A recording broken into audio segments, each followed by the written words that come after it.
Hi there, my name's Leonie Teufel and I'm going to be presenting on Colinsburgh. The site is located on the southern coast of Fife, located to the southeast of the small village of Colinsburgh. The site was located in an agricultural field with a flat terrace that steeply slopes down to the south. The site was identified during an evaluation and excavation was undertaken this summer in advance of housing. So no post-excavation has been done yet. This talk just covers our initial findings and thoughts so far. So this is a plan of the structures. We uncovered a cluster of at least 8 stone-built structures and pits and a segmented truncated section of ditch. As you can see from the map, most of the structures are located in one cluster with a couple of outlying structures as well. I'm not going to cover every structure in this talk, but just give you a general overview of what it is that we've found. So what we uncovered were 2 different types of structures.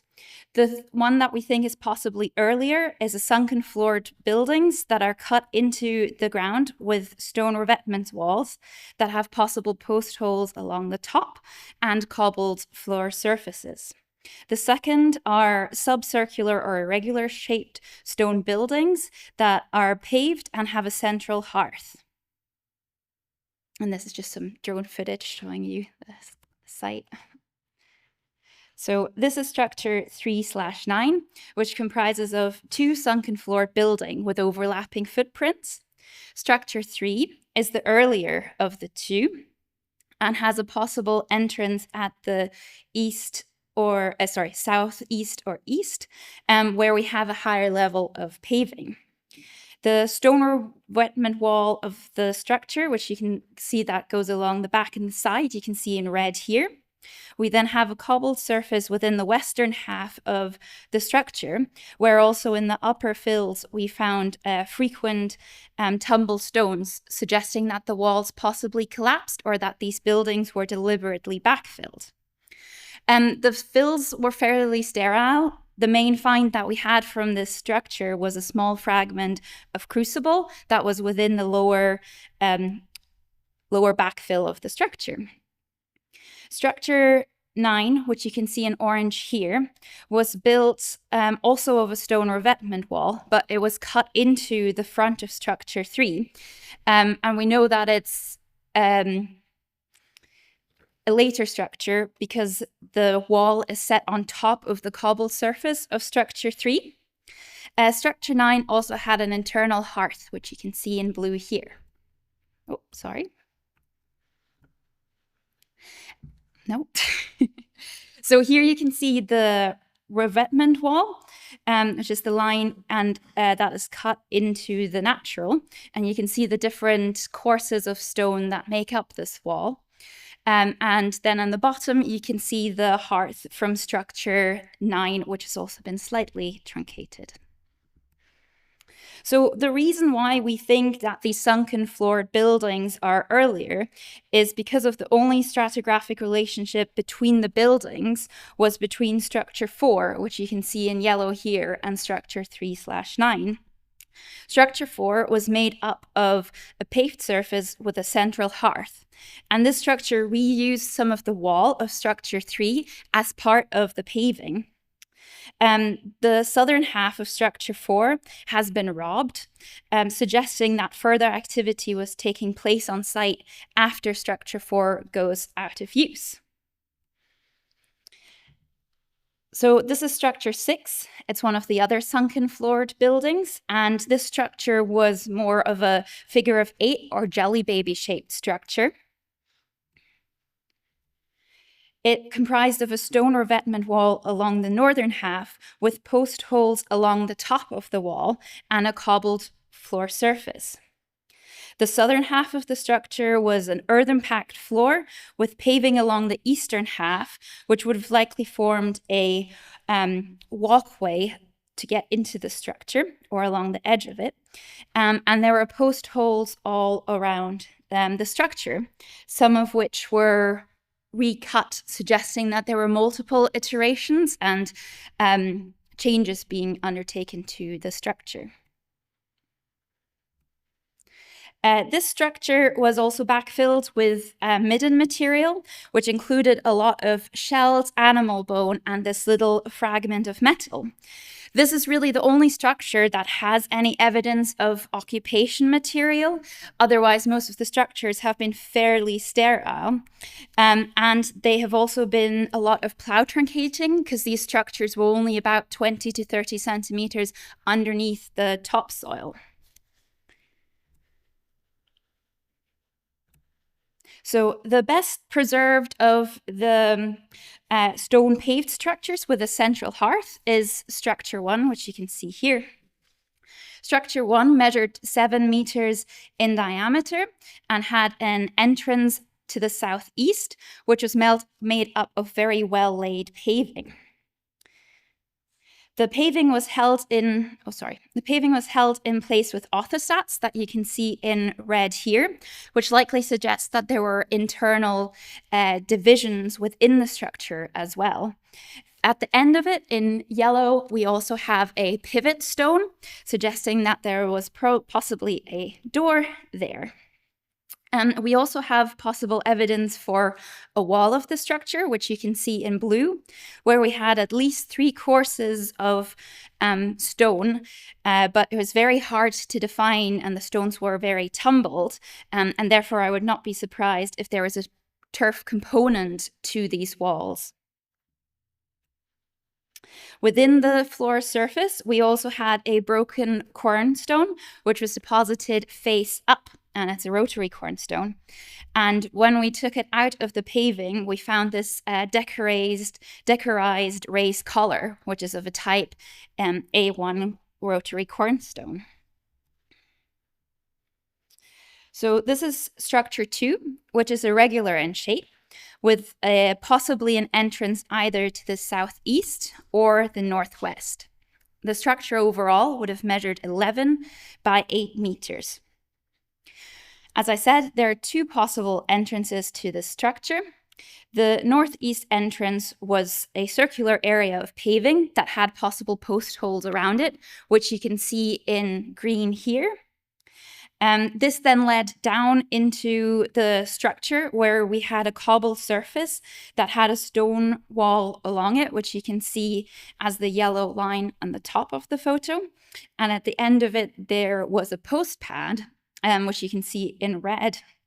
There was then a second wall in front of this with a post pad in the middle as well, suggesting that there was a timber element to the structure.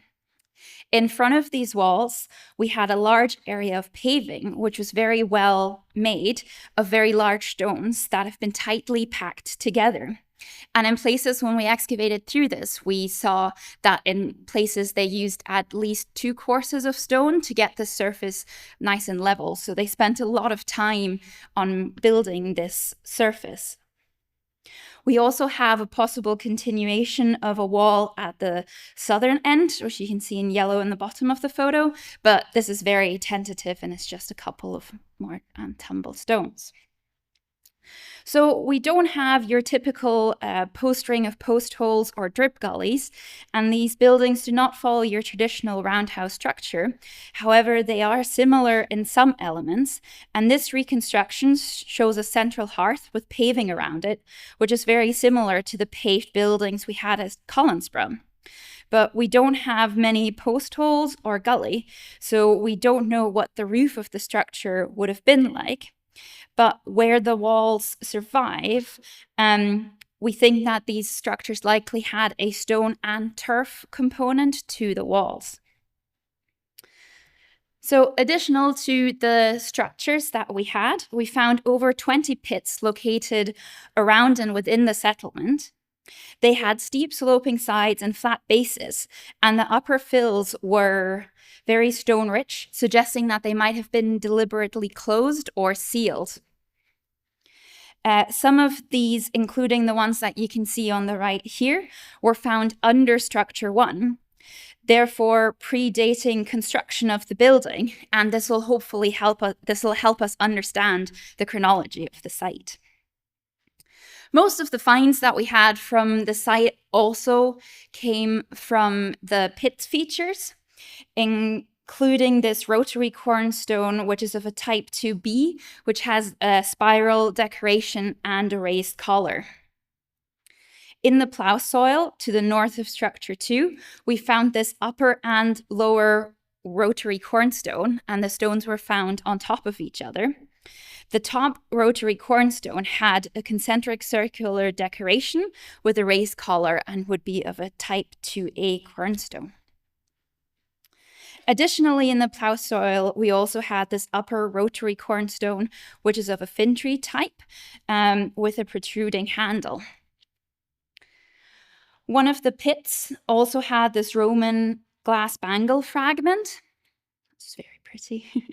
And then our star find was to the north of structure 1, within a truncated segment of ditch. We found this bronze cauldron with an iron handle, suggesting that it's Iron Age in date. The vessel was block lifted, but during the excavation, we found that there was animal bone and shells within the cauldron, but we still need to finish the excavation and conservation of the structure. Another find from a pit, which was to the west of structure 6, contained this projecting disc-headed pin, which is likely 6th to 7th century AD. So to summarize, we found early pits underlying at least 8 stone structures with 2 different construction styles. We have the sunken floored buildings and the paved structures with internal hearths. We had quite little dating evidence from the finds within the structures, but it is likely to be an Iron Age phase of occupation, but post-excavation will help us pick apart the chronology. As well, we also have a later phase, which is evident by the projecting disc-headed pin, which dated to the 6th to 7th century AD. So to put the site into context, located 4 kilometers to the northwest of the site, we have the hill fort of Craig Rock, which was excavated by Aberdeen University, where they found evidence for stone and timber built structures, and one of the occupation layers of these structures was dated to the 7th century AD. They also had evidence of metalworking.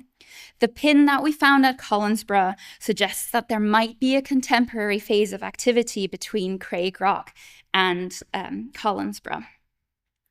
Additionally, London Links is located 6 kilometers to the southwest, where they found 17 long kists and multiple cairns, which also dated from the 5th to the 7th century AD. Other sites that have similar stone-built features, or structures, include Hawk Hill in Lunan Bay in Angus, Hawk Hill in Fife, Easter Kinnear, East Barnes in Dunbar. All of these sites have very similar landscape settings. They're all located on a flat terrace that overlook the sea, and they all have hill forts near by them in the hinterlands. The nearest site to Colinsburgh that's similar is East Kinnear, which was excavated by Stephen Driscoll, where they found a similar structure with a stone revetment wall. The structure itself could not be dated, but a later hearth that was situated within the upper fill of the structure was dated to the early medieval period. At Hawk Hill, they also had a revetment structure with paving, and again, the paving only covered half of the structure, so that's similar to the structures that we have at Colinsburgh, structure 3 and 6. Where half of the internal structure had paving. Unfortunately, also no dates could be gotten from this site. At Hawk Hill in Lunan Bay in Angus, which was excavated by Alistair Reid, they found a paved structure with a stone revetment wall. And again, the paving only covered half of the internal structure. And from this site, they got a Middle Iron Age date. Additional to the date, they also found a cornstone, which is very similar to the cornstones that we had at Colinsburgh. It has a similarly decorated raised collar, and the cornstone was also redeposited and used within the floor surface of the structure. So at East Barnes, Lindsay Dump Bar excavated some very closely packed and overlapping structures, which were all paved and had stone revetment walls. And these structures dated to the Middle to Late Iron Age. Therefore, the site at Colinsburgh is likely to be Iron Age in date, with at least some activity in the Late Iron Age. A likely second phase of early medieval activity is evident at Colinsburgh from the pin, suggesting that this site could have been in use at the same time at sites such as Craig Rock and London Links. Colinsburgh might provide another example of a site that bridges the late Iron Age to early medieval period transition. And recent works, such as East Lomond, has confirmed this continuation of settlement, which can also be seen at high-status sites such as Tappanoth. Post-excavation will be crucial to help us understand and pick apart the chronology of the site. And we're also hoping that micromorph analysis of the structures will be able to give us an idea of what the roof would have been like, what the occupation was like, and how the structures were backfilled. And as you can see from some of the other examples that I've used for the site, it's not always been possible to date these kinds of structures. But we have a good sequential of seal deposit, which should allow us to date not only the construction, but also the occupation of these buildings. So I'd like to end by thanking you for listening and for having me here to speak today. I'd like to thank our funder, Kirkwood Homes, and obviously the excavation team without whom this would not have been possible. I'd also like to thank Dawn for her initial post-excavation results and for Kai and Stuart for undertaking the drone photography. Thanks very much.